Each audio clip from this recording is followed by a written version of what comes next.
Before I begin, I'd like to thank Reverend Scott for inviting me to your pulpit this morning. It is an honor to be here with you all. In Unitarian Universalism, there are 7 core principles which unite congregations across the globe. It is these core principles which guide the way that people are to relate to each other and to the world. The 7th principle reads, respect for the interdependent web of all existence that we are all a part. The first principle upholds the inherent worth and dignity of every person. How, in this divisive environment, are we to live out these principles? What does it mean to embrace the inherent worth and dignity of every person when emotions run high and there seems to be no way to meet in the middle? We are indeed a divided nation, and at times it feels so discouraging that we do not know what to do. Even when we are around like-minded people, there's often disagreement about how to bring about the change we seek. I think back to the 60s when there was a tension between the work of Martin Luther King Jr., Malcolm X, and the Black Panthers. These movements were on the same side of history. They each sought to bring about social change through racial and economic justice. However, their methods were very different. Who was right? I once heard the great statesperson Andrew Young say this when asked about the Black Panthers. Someone had to kick down the door so that I could walk through. In this, he was saying that each movement was necessary to bring about social change. Even as great as the changes that were brought about by the civil movements were, they are not enough. These changes took place within a system that was based in a belief of separation and lack. It is a system that is very much alive today. In order for true equality to come about, we need to raise our consciousness as a society to a new way of thinking about the way we relate to each other. We need to move beyond a dualistic system and embrace one which celebrates the unique gifts that each and every one of us brings to the table. The current mentality that we have is not working. We have created a mess that needs fixing, and it is up to each of us to be a part of the solution. In his book, Creating a World That Works for All, Sharif Abdullah suggests there are 3 types of belief systems that define the way that people throughout history have lived. There are the keepers, the breakers, and the menders. He defines keepers as indigenous people who live their lives inextricably connected to our local ecology. Their fundamental operating belief is, we are one. Keepers behave as though they are part of the earth. For them, no one group or species is more important than the other. Breakers are people whose fundamental operating belief is, I am separate, and whose operating assumption is there is not enough. The breaker story is creating a world that works for me. Breakers treat the earth as their own property, a life support system for them to use as they please. They seek ever greater control over all aspects of life on earth while behaving as though they were exempt from the laws of nature. Menders are people whose fundamental operating belief is, we are one, and whose operating assumption is there is enough for all. Menders seek to restore balance with the earth and consciously live their lives as an integral part of living on this sacred planet. They seek ways to bring healing to themselves and the earth. For Abdullah, we are currently operating out of a breaker mentality which has gotten us into the mess that we are currently in. He passionately lays out how we got into this mess and how we can become a mender society by raising our consciousness to an awareness there is no separation between us and all of creation. The truth is that we are all breakers. We have been socialized into a dualistic system which nurtures beliefs in rugged individualism and celebrates the achievements of humankind over the interests of the rest of creation. The other truth is that we all have the capacity to be menders. What is necessary to move from breaker behavior to mender behavior is a consciousness of our interconnectedness. Each day, we must examine our behavior against the yardstick of how what we are doing is contributing to the benefit for all. We must examine our core beliefs which shape our behavior. Where are our beliefs and our behaviors contributing to a belief in separation? Where are we embracing the belief in lack? We live in a dualistic society where things are defined as good or bad, Democrat or Republican, have or have not, illegal or citizen, male or female, educated or uneducated, blue collar or white collar, believer or unbeliever, racist or anti-racist, gay or straight, able-bodied or disabled. There are so many other ways that we see this dualism that are harmful to creating a world that works for all. Sometimes we are not even aware of how this dualistic thinking is at work in our lives because it is such an ingrained part of who we are, ingrained in us since we were children. We come by dualism honestly. However, this does not absolve us of the responsibility to become aware of it and consciously work to change how we fundamentally are in the world.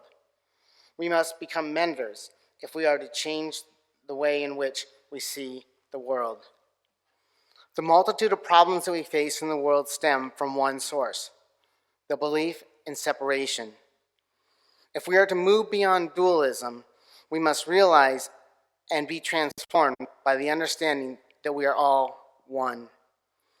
Abdullah lists 49 of the many problems which face us as the human race, which include political and social alienation, extinction of species, suicide, the status of the environment, isms of all sorts, political corruption, militarization of outer space, economic and class disparities, war, overconsumption, and the list goes on. These are not separate elements, but are symptoms of a single condition that is the mess that we are all in. All these symptoms are connected. When we focus on one or two, others get exacerbated. We need to move beyond single-issue justice to seeing the system as a whole and understand that it needs to change in order for us to come fully into who we have been created to be.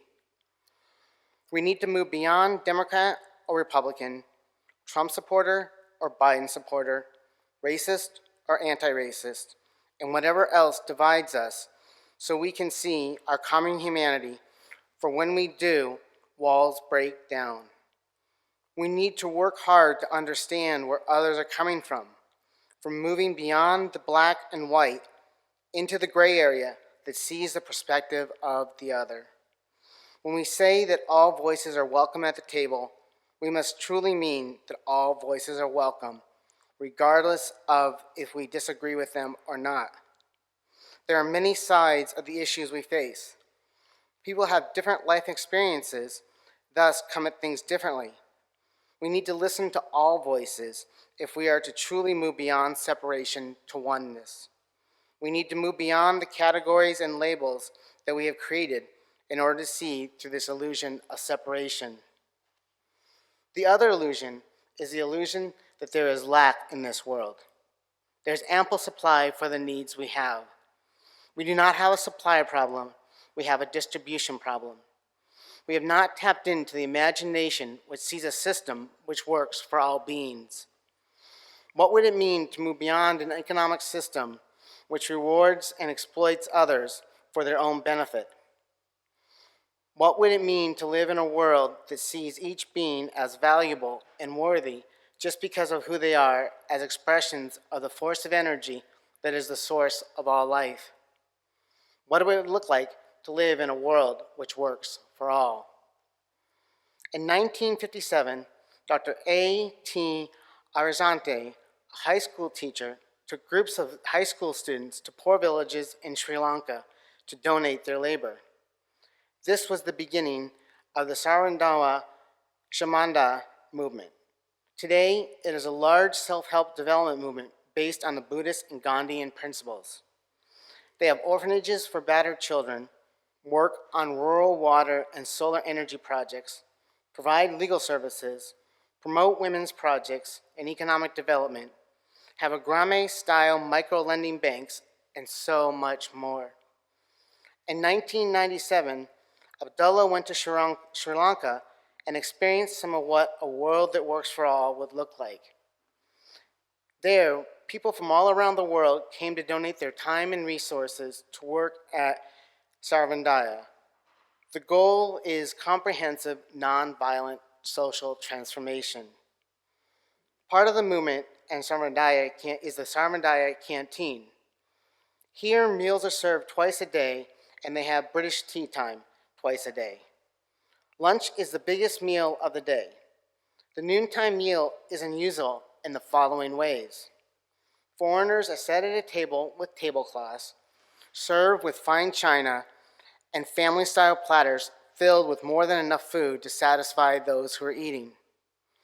Sri Lankans, on the other hand, eat from a wide, shallow bowl made from metal. They line up at the kitchen door and receive a large portion of food to be eaten at the other tables. Should they desire seconds, they are free to return to the kitchen for more. To those of us who have done any diversity training, this might seem discriminatory. Why doesn't everyone receive their food in the same way?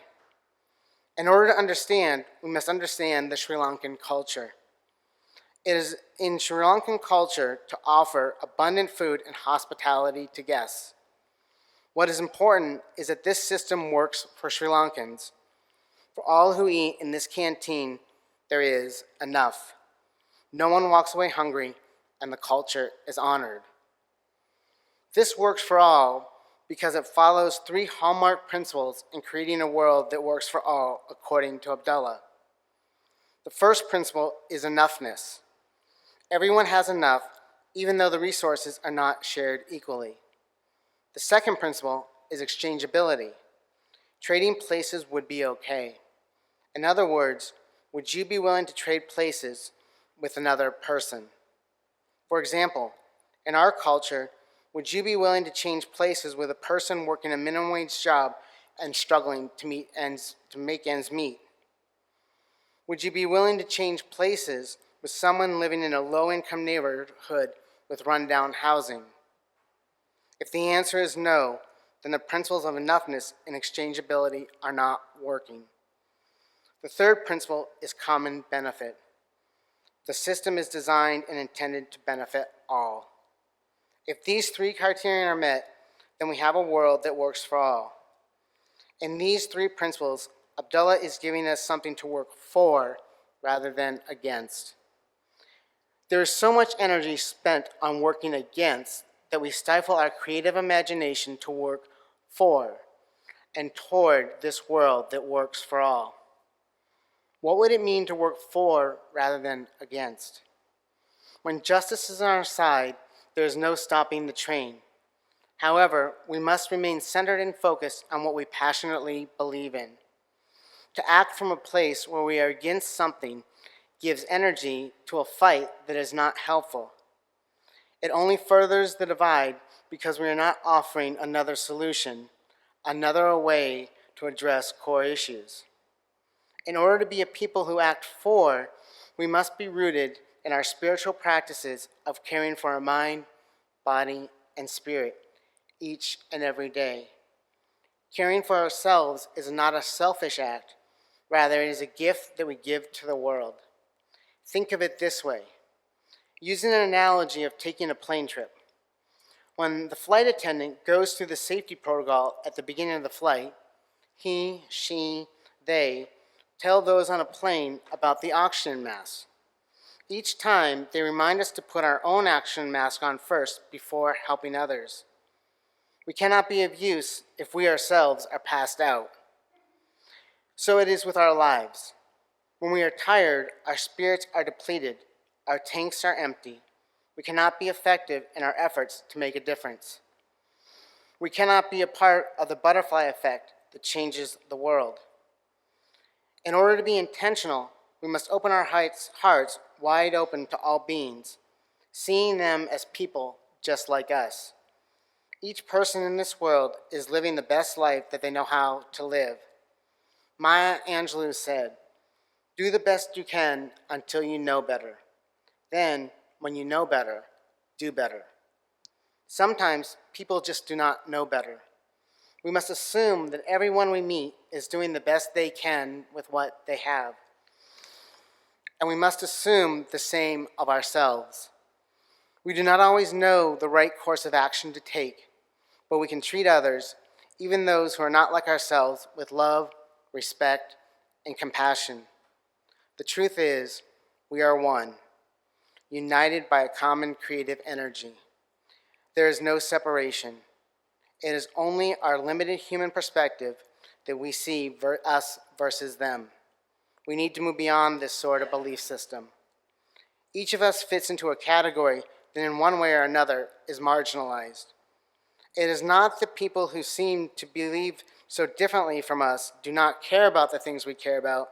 They just do so from a different perspective.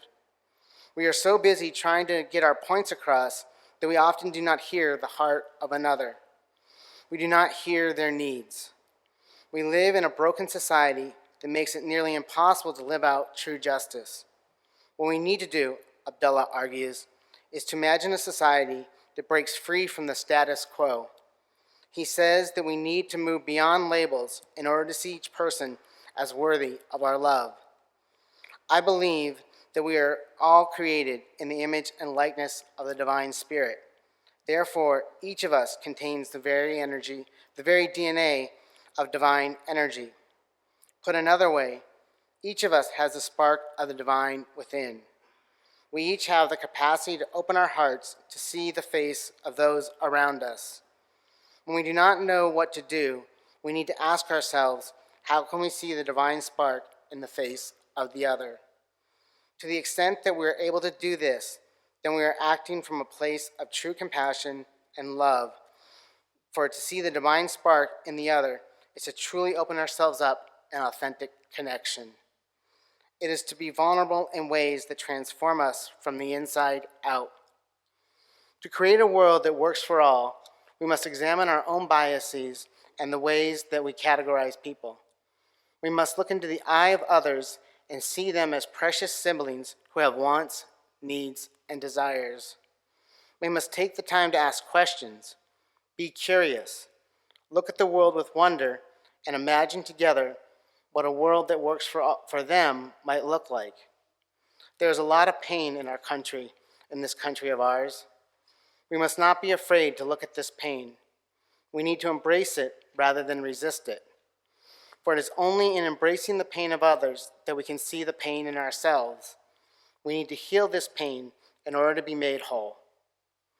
Breaking down the barriers that divide is the only way that we are going to get out of this mess.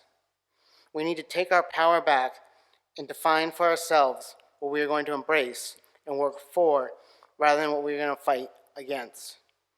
It is as we do this that our creativity and imagination flow and we are able to make true, lasting change. What is your dream? How are you going to be a mender that transforms the social order and creates a world that works for all? And so it is, and so we let it be.